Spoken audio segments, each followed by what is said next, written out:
Hello students, in this video we are going to study about meter bridge. So देखिए, last video के अंदर हमने बात करी थी व्हीटस्टोन ब्रिज पे। तो व्हीटस्टोन ब्रिज क्या होता था? व्हीटस्टोन ब्रिज बेसिकली एक हमारे पास अरेंजमेंट होती थी जिसकी मदद से हम एक अननोन रेजिस्टेंस जो है उसकी वैल्यू फाइंड आउट कर सकते थे।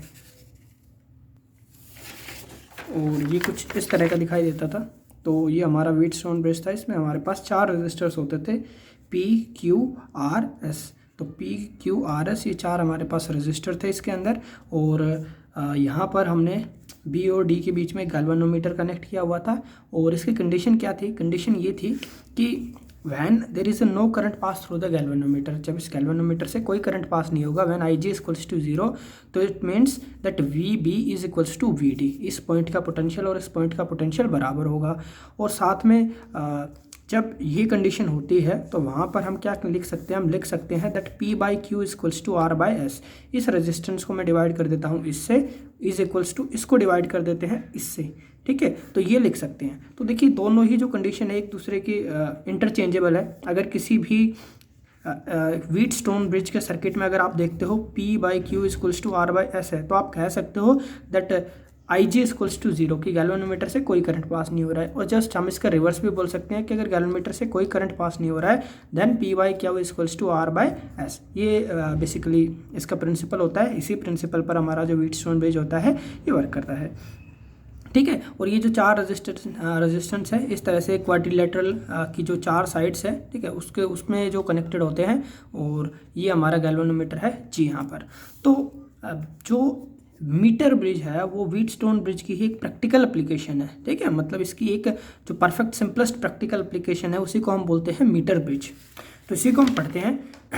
तो देखिए, मीटर ब्रिज क्या होता है? Metre bridge is the simplest practical application of the Wheatstone bridge. Wheatstone bridge की सिंपलेस्ट प्रैक्टिकल एप्लीकेशन है which is useful to find out unknown resistance, जिसकी मदद से हम क्या कर सकते हैं? अननोन रेजिस्टेंस को निकाल सकते हैं।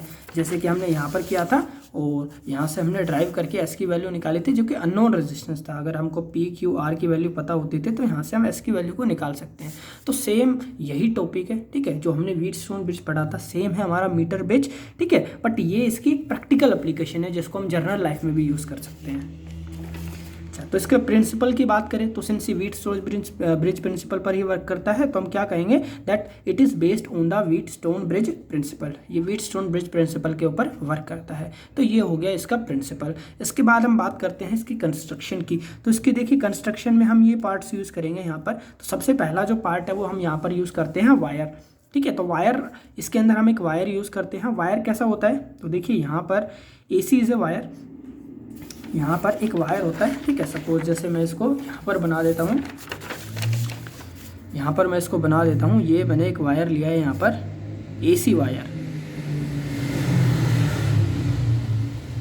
सो ये एक वायर होगा इसके अंदर, AC वायर। ठीक है, और ये वायर किसका होगा? देखिए, AC is a wire made of constant और मैग्नेन अलॉय। ठीक है, एक अलॉय का बना होता है, या तो कॉन्स्टेंट का बना होगा या फिर मैग्नेन अलॉय का। इन दोनों में से किसी एक अलॉय का ये जो वायर है ये बना हुआ होता है।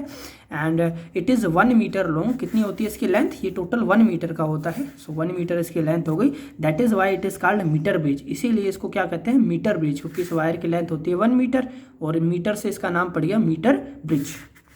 अच्छा, the wire is made of constant और मैग्नेटिक अलॉय। अब ये इस अलॉय का ही क्यों बनाते हैं? Because their resistance does not change with temperature. क्योंकि आपने पढ़ा था कि भाई जो कंडक्टर होते हैं उनका जो रेजिस्टेंस है वो टेम्परेचर के साथ चेंज हो जाता है, लेकिन जो अलॉय है उनका जो रेजिस्टेंस है वो टेम्परेचर पर इतना ज़्यादा डिपेंड नहीं करता। अगर टेम्परेचर के साथ चेंज भी होता है तो इतना ज़्यादा चेंज नहीं होता। ठीक है, तो टेम्परेचर के साथ यहाँ पर हम कहेंगे, ठीक है, डज नॉट चेंज नहीं होता है इनका, इसलिए हम इनको कॉन्स्टेंट या मैग्नेटिक अलॉय का बनाते हैं। इस वायर का ऐसा नहीं है, बिल्कुल चेंज नहीं होता। अगर ज़्यादा टेम्परेचर आप बढ़ा दोगे तो चेंज तो हो जाएगा, बट नॉर्मल कंडीशन में इसका जो रेजिस्टेंस है वो यहाँ पर चेंज नहीं होगा। इसलिए हम यहाँ पर यूज़ करते हैं कॉन्स्टेंट या मैग्नेटिक अलॉय का।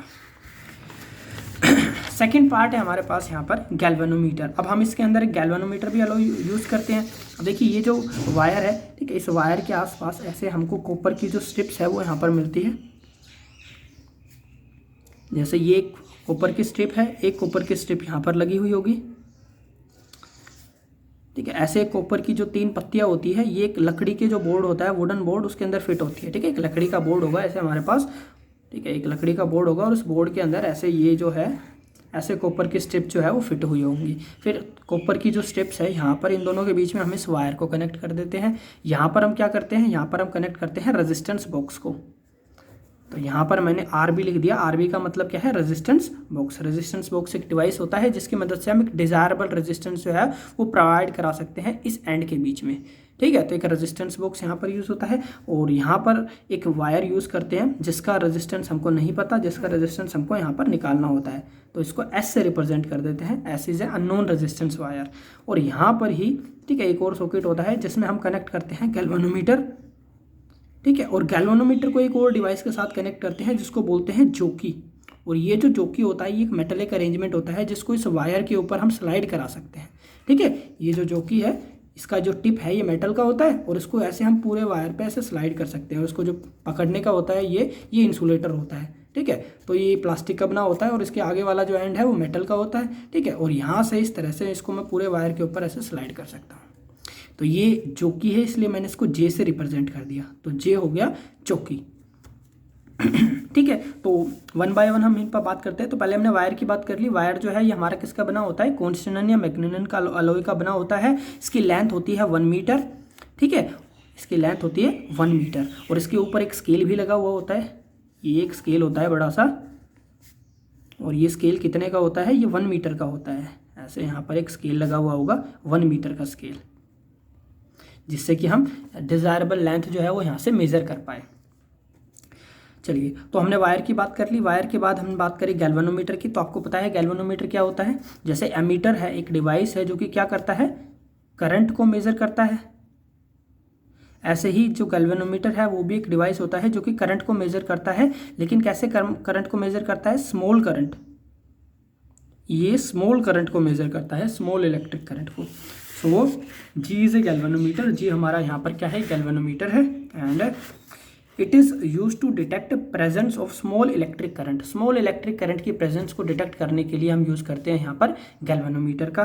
And in balance condition no current will flow through the galvanometer. Balance condition में क्या होगा, गैल्वेनोमीटर से कोई करंट फ्लो नहीं होगा and it will have zero deflection. तो जैसे कि हमने यहाँ पर व्हीटस्टोन ब्रिज के अंदर देखा था। ठीक है, व्हीटस्टोन ब्रिज के अंदर क्या होता था कि यहाँ पर इसमें से कोई करंट पास नहीं होगा अगर ये बैलेंस कंडीशन होगी। P/Q/R/S अगर एक दूसरे को इस तरह से बैलेंस कर देते हैं कि P/Q बराबर हो जाता है R/S के, तो हम कहते थे ब्रिज बैलेंस था। और अगर ब्रिज बैलेंस होता था तो यहाँ से कोई करंट पास नहीं होता है। तो सेम कंडीशन यहाँ पर हमने लिखी हुई है कि अगर यहाँ पर if no current will pass through the galvanometer it will have zero deflection. अगर गैल्वेनोमीटर से कोई करंट पास नहीं होगा तो मतलब इसमें क्या है, जीरो डिफ्लेक्शन है, इसमें कोई करंट नहीं जा रहा है। ठीक है, जीरो डिफ्लेक्शन मतलब कोई करंट पास नहीं होगा। नेक्स्ट है हमारे पास जोकी एंड J इज ए जोकी। ठीक है, जैसे कि मैंने यहाँ पर लिखा हुआ है J क्या है, ये एक जोकी है। और जोकी क्या होता है, जोकी is an arrangement which can slide over the wire. एक अरेंजमेंट होती है, ठीक है, मेटल का टिप होता है आगे से और इसको ऐसे पूरे वायर के ऊपर मैं स्लाइड कर सकता हूँ और कुछ भी नहीं होती जोकी। ठीक है, इसको पूरे वायर के ऊपर ऐसे स्लाइड करा सकते हैं हम, जहाँ पर भी इसको वायर पर लेके जाना है स्लाइड करा के लेके जा सकते हैं। So it can be slide over the wire and since jockey slide over wire that is why this device is called slide wire bridge. अब जोकी जो है उसको हम वायर के ऊपर स्लाइड करते हैं, इसलिए क्या है, इस डिवाइस को स्लाइड वायर ब्रिज भी कहते हैं। ठीक है, तो इसका क्या नाम हो गया, इसका एक और नाम हो गया स्लाइड वायर ब्रिज। तो मीटर ब्रिज को हम क्या कहते हैं, मीटर ब्रिज को हम स्लाइड वायर ब्रिज भी कहते हैं, बिकॉज यहाँ पर जोकी होती है और जोकी को हम पूरे वायर के ऊपर स्लाइड कर सकते हैं। That is why this device is also called slide wire bridge. Next device हमारे पास यहाँ पर इसमें कनेक्टेड होता है रेजिस्टेंस बॉक्स।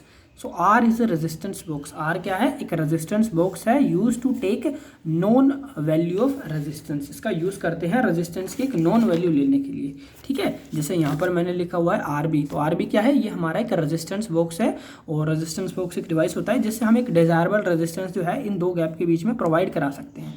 ठीक है, तो इसका रेजिस्टेंस मान लेते हैं कितना है, R है। R is the resistance of the resistance box. और ये क्या होगा, ये नॉन होगा, इसकी वैल्यू हमको पता होगी। ठीक है, जो उनसे की हम निकालेंगे उतना ही इसका रेजिस्टेंस हो जाएगा। So R is a resistance box and used to take known value of the resistance. Next 5th में हमारे पास है unknown resistance. Unknown resistance क्या होता है? S is unknown resistance and its value is to be find out. S क्या है? जैसे यहाँ पर ये लिखा हुआ है S एक unknown resistance है जिसकी वैल्यू यहाँ पर find out होती है। और ये सारे जो भी मैंने यहाँ पर डिवाइसेस लिखे हुए हैं सारे एक वुडन का जो बोर्ड होता है, लकड़ी का बड़ा सा बोर्ड होता है और उस लकड़ी के बोर्ड के अंदर ये फिट होते हैं। ठीक है, ऐसे कॉपर स्ट्रिप्स होंगे यहाँ पर 3 कॉपर स्ट्रिप्स और 2 कॉपर स्ट्रिप के बीच में ऐसे यहाँ पर एक मीटर एक यहाँ पर लगा होगा वायर के ऊपर लगा होगा एक स्केल। ठीक है, और यहाँ पर इस फर्स्ट गैप के बीच में हम कनेक्ट करते हैं रेजिस्टेंस बॉक्स को, सेकंड गैप में हम कनेक्ट करते हैं एक अननोन रेजिस्टेंस को और उसके बीच में गैल्वेनोमीटर से कनेक्ट करके जॉकी को गैल्वेनोमीटर से कनेक्ट किया और उस जॉकी को पूरे वायर के ऊपर स्लाइड करा सकते हैं।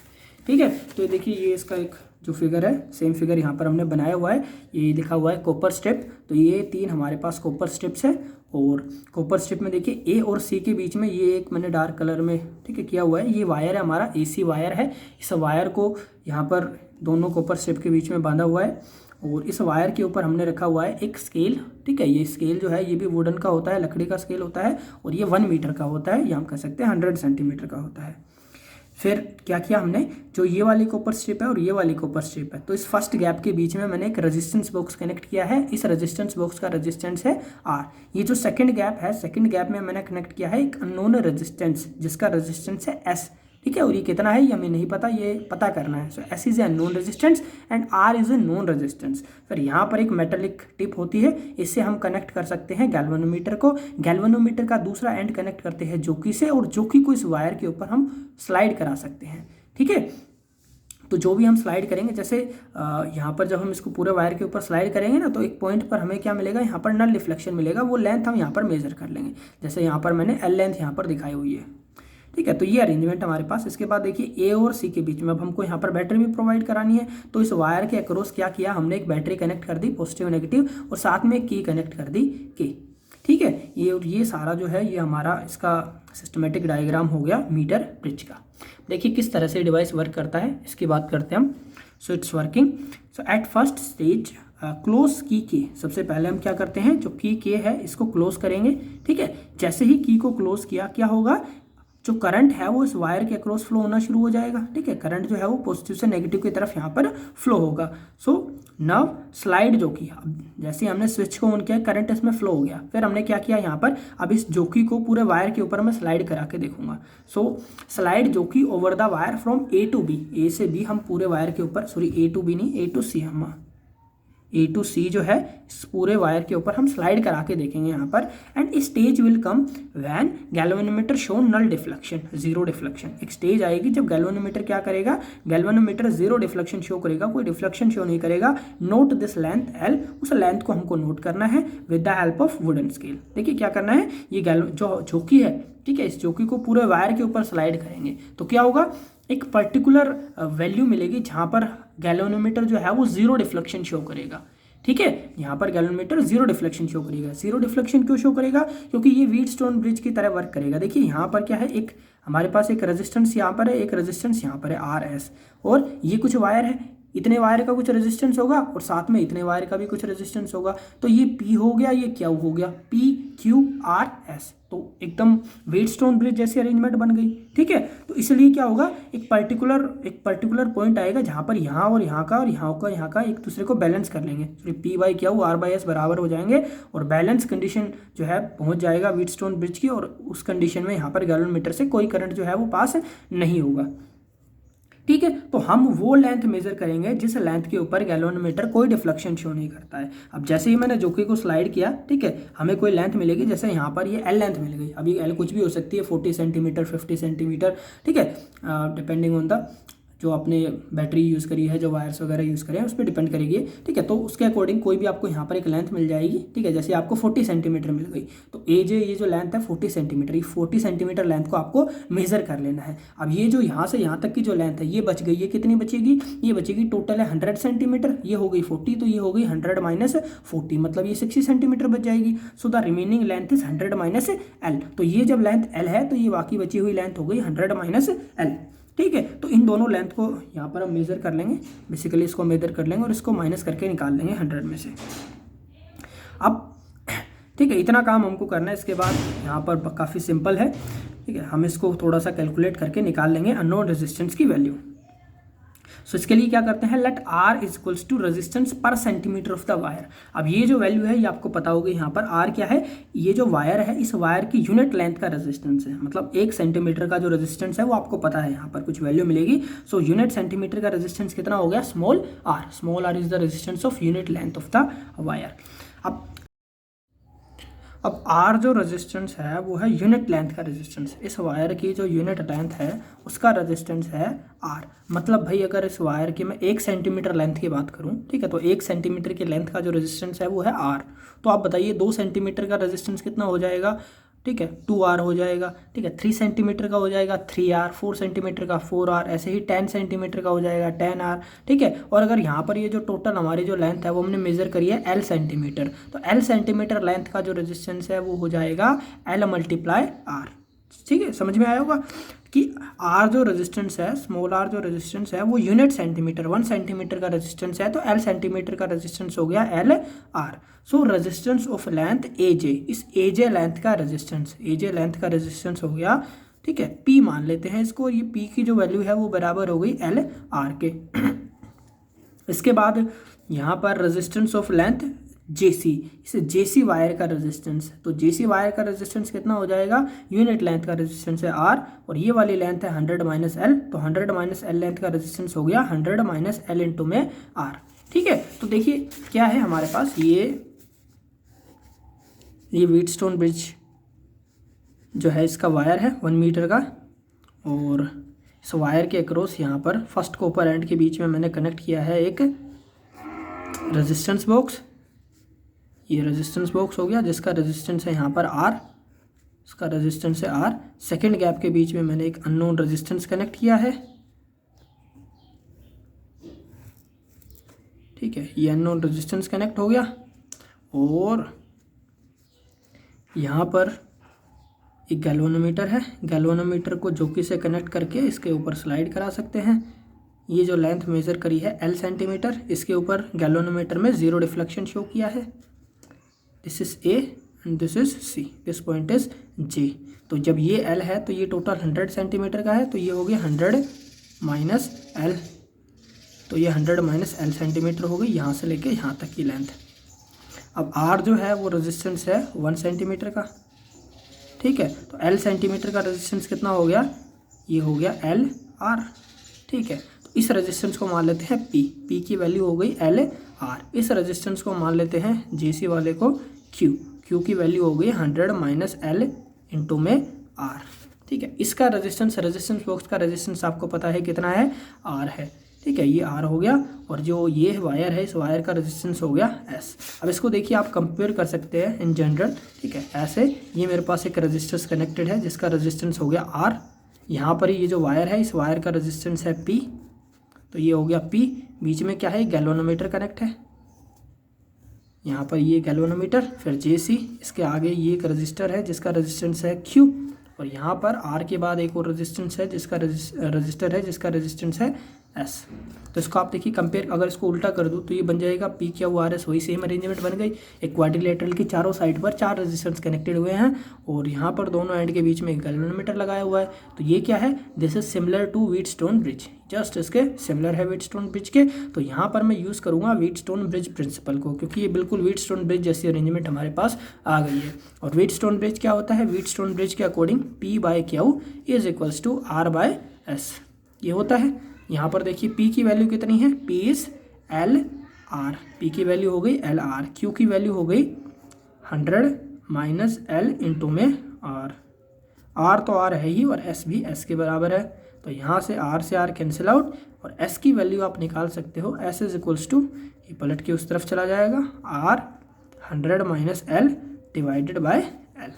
This is the unknown resistance. अगर आपको पता है L की वैल्यू और R की वैल्यू, तो यहाँ पर आप L और R की वैल्यू को इससे पुट करके अननोन रेजिस्टेंस जो है वो निकाल सकते हैं। और ये वैल्यू आपको पता ही होगी, क्योंकि L क्या है, L वो लेंथ है जो कि भाई जिस पर गैल्वेनोमीटर ने 0 डिफ्लेक्शन शो किया है। और इस लेंथ को आप मेजर करोगे किसकी मदद से, ऊपर स्केल लगा हुआ होगा, इस स्केल की मदद से मेजर कर लोगे इस लेंथ को, ठीक है, जो भी इसकी लेंथ है वो यहाँ से आपको मिल जाएगी। सेकंड आर हमारा रेजिस्टेंस बॉक्स जो है इसका रेजिस्टेंस है, और ये भी जो आप की निकालोगे उसके अकॉर्डिंग इसका रेजिस्टेंस होगा, वहाँ से आप इसको भी पता कर सकते हैं। तो आप एल और आर की वैल्यू को इस फॉर्मूले में पुट करिए और यहाँ पर आपको मिल जाएगा अननोन रेजिस्टेंस। सपोज आपने यहाँ पर आर की वैल्यू दी है 1 ओम और एल जो है वो यहाँ पर है 10 सेंटीमीटर, तो यहाँ पर क्या आ जाएगा, एस की वैल्यू कितनी आ जाएगी, एस की वैल्यू आप इन दोनों को इसके अंदर पुट करिए और एस की जो वैल्यू है वो यहाँ पर आपको मिल जाएगी। ठीक है, तो इस तरह से हम यहाँ पर इसका यूज़ करके अननोन रेजिस्टेंस को निकाल सकते हैं। सेम मैंने यहाँ पर किया हुआ है that resistance of length AJ P that is LR, resistance of length JC that is Q that is 100 minus L into में R, and using the Wheatstone bridge condition का यूज़ करने पर we can say that P by Q is equals to R by S, P is LR, so P is LR, Q is 100 minus L into में R by S, from here S is equals to 100 minus L divided by L into में R, और ये हमारे पास इसका resultant formula मिल गया, जिसकी मदद से हम क्या कर सकते हैं, हम एक अननोन रेजिस्टेंस का रेजिस्टेंस निकाल सकते हैं। So here S is unknown resistance, L can be measured with scale, R was selected from the resistance box, so the value of S can be calculated. S unknown resistance है जो निकालना है, L की value को हमने major कर लिया था स्केल की मदद से, R was selected from the resistance box, R को resistance box से सेलेक्ट किया गया था, एंड इस तरह से हम S की वैल्यू को कैलकुलेट करके निकाल सकते हैं। ठीक है, तो ये था हमारा सिंपलेस्ट डिवाइस मीटर ब्रिज, या हम इसको बोलते हैं स्लाइड वायर ब्रिज, जिसकी मदद से क्या कर सकते हैं, हम एक अननोन रेजिस्टेंस को निकाल सकते हैं। ये व्हीटस्टोन ब्रिज प्रिंसिपल पर वर्क करता है। ठीक है, और इस तरह से हम एक अननोन रेजिस्टेंस को इस सिंपल फॉर्मूले से निकाल सकते हैं। चलिए नेक्स्ट हम बात करते हैं limitations of metre bridge. Since metre bridge इतना अच्छा एक इंस्ट्रूमेंट है, ठीक है, एक सिंपल डिवाइस है जिस व्हीटस्टोन ब्रिज प्रिंसिपल पर वर्क करता है, जिसकी मदद से हम एक अननोन रेजिस्टेंस को निकाल सकते हैं, लेकिन इसकी भी कुछ लिमिटेशंस है। ठीक है, जिसके कारण क्या होगा कि जो हम अननोन रेजिस्टेंस निकालेंगे उसमें कुछ एरर एडअप हो जाएगा, और ये लिमिटेशंस क्या क्या हैं, तो फर्स्ट इसकी लिमिटेशंस है that due to the continuous flow of electric current through metre bridge wire it get heated and so its resistance changes. तो आपको भाई पता है Joule's law of heating effect के अकॉर्डिंग जब किसी वायर में ज़्यादा समय के लिए करंट पास होता है तो वायर जो है वो गर्म होने लग जाता है। ठीक है, तो यहाँ पर क्या होगा कि जो हमारा एलॉय का वायर है, जब इसमें करंट पास होगा ज़्यादा समय के लिए तो उसके कारण इसमें हीटिंग जो है वो बढ़ जाएगी, और अगर हीट होता है तो हीटिंग के कारण क्या होता है, वायर का जो रेजिस्टेंस है वो चेंज हो जाता है। ठीक है, सिंस एलॉय है तो इतना ज़्यादा चेंज नहीं होगा, लेकिन फिर भी अगर ज़्यादा हीटिंग होती है तो रेजिस्टेंस काफ़ी मेजरेबल अमाउंट में यहाँ पर चेंज हो जाएगा, और जिसके कारण क्या होगा, हमें यहाँ पर कुछ एरर मिलेगी अननोन रेजिस्टेंस को फाइंड आउट करने में। तो ये इसकी फर्स्ट लिमिटेशंस है। ठीक है, कि अगर ज़्यादा हीट हो जाएगा वायर तो जिसके कारण रेजिस्टेंस चेंज हो सकता है। सेकेंड लिमिटेशंस है जो कि must not tightly pressed on the metre bridge wire while the sliding during the sliding, otherwise cross sectional area of the wire will change. अब जो जोकी है इसको आपको टाइटली प्रेस नहीं करना है। ठीक है, आपको जोकी को टाइटली प्रेस नहीं करना है, क्योंकि अगर आप इस जोकी को टाइटली प्रेस करोगे, ठीक है, ये वायर है, इस वायर के ऊपर जो जोकी है इसको आप ऐसे टाइटली प्रेस करोगे तो क्या होगा भाई, वायर का जो क्रॉस सेक्शनल एरिया है वो चेंज हो जाएगा, वायर कहीं से पतला कहीं से मोटा हो जाएगा। अब आपको पता है कि जो रेजिस्टेंस है वो किस पर डिपेंड करता है, एरिया ऑफ क्रॉस सेक्शन पर डिपेंड करता है। मतलब जो यूनिट लेंथ का रेजिस्टेंस है वो, मतलब यहाँ का रेजिस्टेंस सेम नहीं रहेगा, क्योंकि कहीं तो वायर मोटा हो गया है, कहीं वायर पतला हो गया है, कहीं वायर मोटा हो गया है, कहीं वायर पतला। जहाँ का वायर मोटा हो जाएगा वहाँ का रेजिस्टेंस कम हो जाएगा, जहाँ का वायर पतला रहेगा वहाँ का रेजिस्टेंस ज़्यादा हो जाएगा। मतलब जो यूनिट लेंथ का रेजिस्टेंस है आर वो कांस्टेंट नहीं रहेगा यहाँ पर, और जब आर कांस्टेंट नहीं रहेगा तो यहाँ से आप देख सकते हो इस फॉर्मूले के अंदर एरर आ जाएगा। ठीक है, इसलिए क्या करना है हमको, जो जोकी है उसको हार्ड प्रेस नहीं करना है, उसको जेंटली स्लाइड करना है over the wire. So we should slide jockey gently over the wire, not pressed on the wire. ठीक है, इसको प्रेस नहीं करना चाहिए हार्डली। थर्ड यहाँ पर हम बात करते हैं that during the calculation of unknown resistance S we consider negligible resistance of copper strip, but copper strip have some effective resistance due to which required value of unknown resistance is errorful। अब ये भी इसकी एक limitations है कि भाई ये जो हमने डायग्राम था, ठीक, इसमें क्या किया था, हमने इस वायर का रेजिस्टेंस माना इतना रेजिस्टेंस P इतना Q, इस R का रेजिस्टेंस रेजिस्टेंस बॉक्स का रेजिस्टेंस भी कंसिडर किया है एंड नॉन रेजिस्टेंस का रेजिस्टेंस भी कंसिडर किया है, लेकिन ये जो कॉपर स्ट्रिप है इनका जो रेजिस्टेंस है वो तो उनकी तो हमने बात ही नहीं की है। ठीक है, एक्चुअल में होता तो क्या है, कॉपर का भी कुछ ना कुछ रेजिस्टेंस होगा, हालांकि कॉपर की रेजिस्टिविटी कम होती है तो इसका रेजिस्टेंस भी बहुत कम होगा, लेकिन फिर भी कुछ ना कुछ यहाँ पर रेजिस्टेंस होगा, जिसके कारण यहाँ पर इस फॉर्मूले के अंदर हमेशा थोड़ा बहुत एरर तो रहता ही है। ठीक है, तो ये भी एक एरर का कारण यहाँ पर बन जाता है। तो ये इसके कुछ लिमिटेशंस है जो कि आपको पढ़नी है। नेक्स्ट हम यहाँ पर बात करते हैं कुछ न्यूमेरिकल्स की। तो we have question number 1। So find potential difference between point A and B. इस ए और बी के पॉइंट के बीच में मेरे को पोटेंशियल डिफरेंस जो है वो निकालना है यहाँ पर।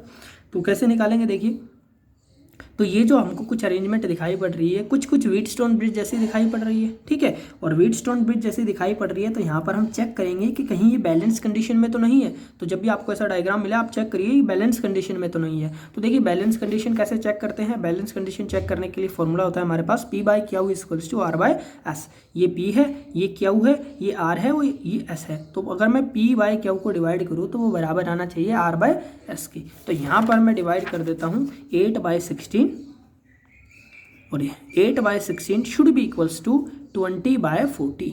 20/40 यहाँ से जब हम कट करेंगे तो हमें मिल जाएगा 1/2 और यहाँ पर भी मिल जाएगा 1/2। It means P by Q is equals to R by S, और we can say that this bridge is balanced, and if this bridge is balanced then Ig is equals to 0.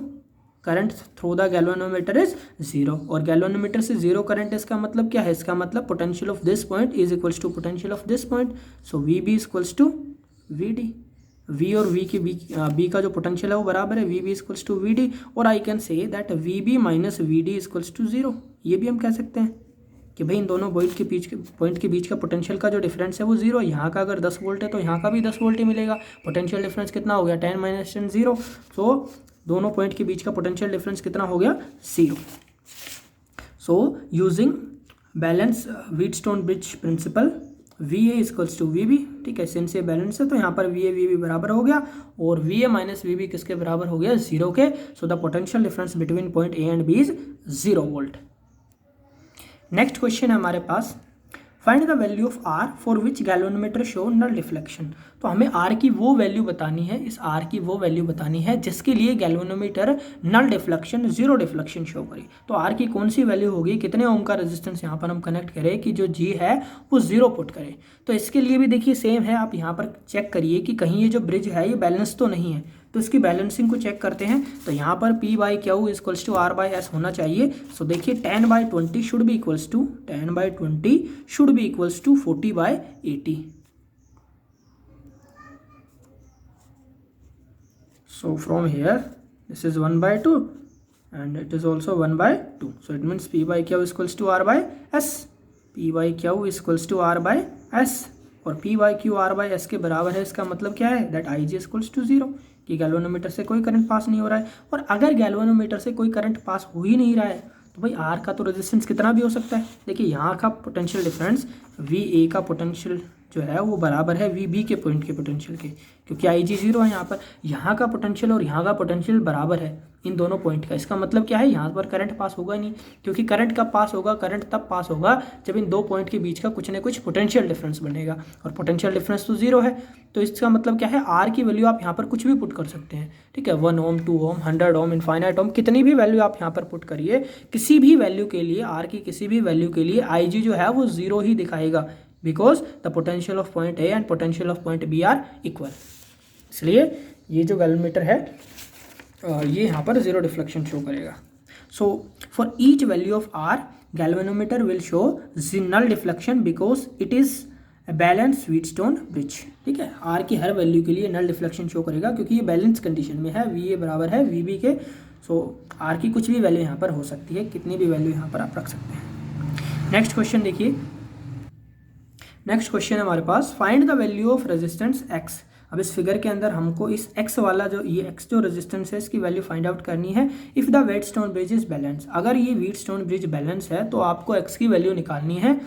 And according to the figure, इस figure के अनुसार 10 ohm and X are in parallel. तो देखिए यहाँ पर क्या है, यहाँ पर हमारे पास एक बैटरी है, बैटरी का जो पॉजिटिव टर्मिनल है, ठीक है, इससे हमने चार रेजिस्टेंस 5 रेजिस्टेंस को इस तरह से कनेक्ट किया हुआ है कि ए और सी के बीच में एक 50 ओम का रेजिस्टेंस है, ए और डी के बीच में एक 100 ओम का रेजिस्टर है, बी और डी के बीच में एक 100 ओम का रेजिस्टर है, और सी और बी के बीच में 2 रेजिस्टेंस कनेक्टेड है जो कि पैरेलल में दिखाई पड़ रहे हैं। तो एक है 100 ओम का, एक एक्स ओम का, 2 रेजिस्टेंस है, और बीच में ए और बी के बीच में कैल्वेनोमीटर भी लगाया हुआ है। अब देखिए ये रेजिस्टेंस यहाँ पर पैरेलल में कनेक्ट है, और आपको पता है जब भी कोई 2 रेजिस्टेंस पैरेलल में कनेक्ट होते हैं, जब भी कोई 2 रेजिस्टेंस पैरेलल में कनेक्ट होते हैं तो इक्विवेलेंट रेजिस्टेंस कैसे निकालते हैं। ये सपोज R1 है, ये R2 है, तो RP जो है ये किसके बराबर होता है, 1/RP equal to 1/R1 plus 1/R2। यहाँ पर हम LCM लेके लिख सकते हैं R1 R2 और R1 प्लस R2, और RP की वैल्यू कितनी हो जाएगी, ये हो जाएगी R1 R2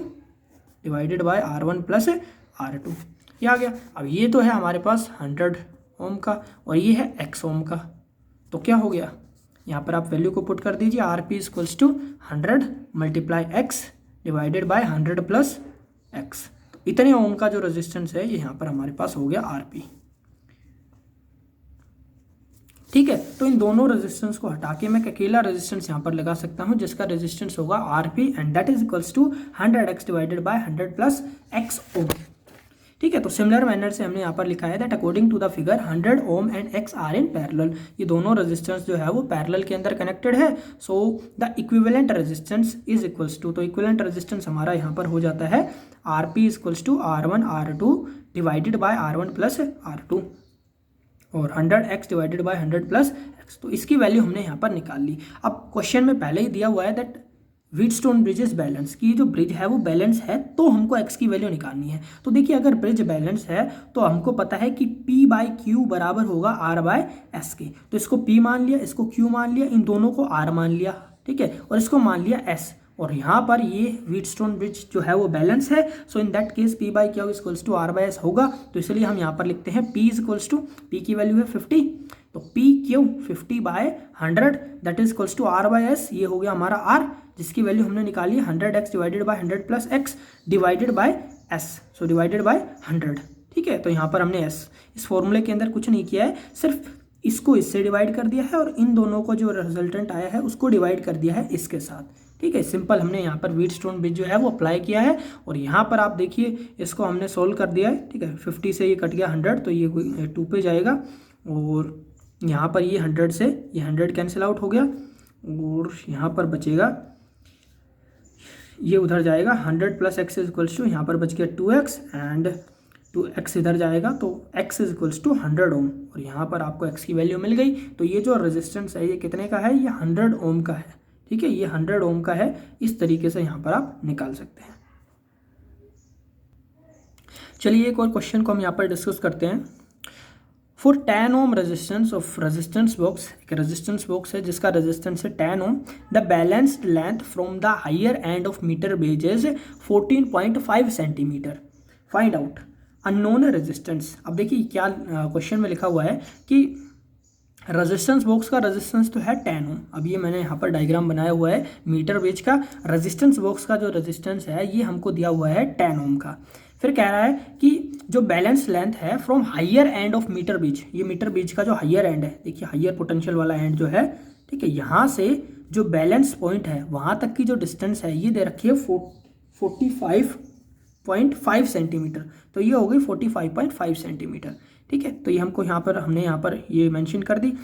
अब ये जो बीचे है इसको आप निकाल सकते हो 100 में से माइनस करके, सो 100 माइनस 45.5 दैट इज 54.5 सेंटीमीटर। तो ये लेंथ हमको दी हुई थी और ये हमने 100 में से निकाली, क्योंकि टोटल होता है 1 मीटर का ये वायर।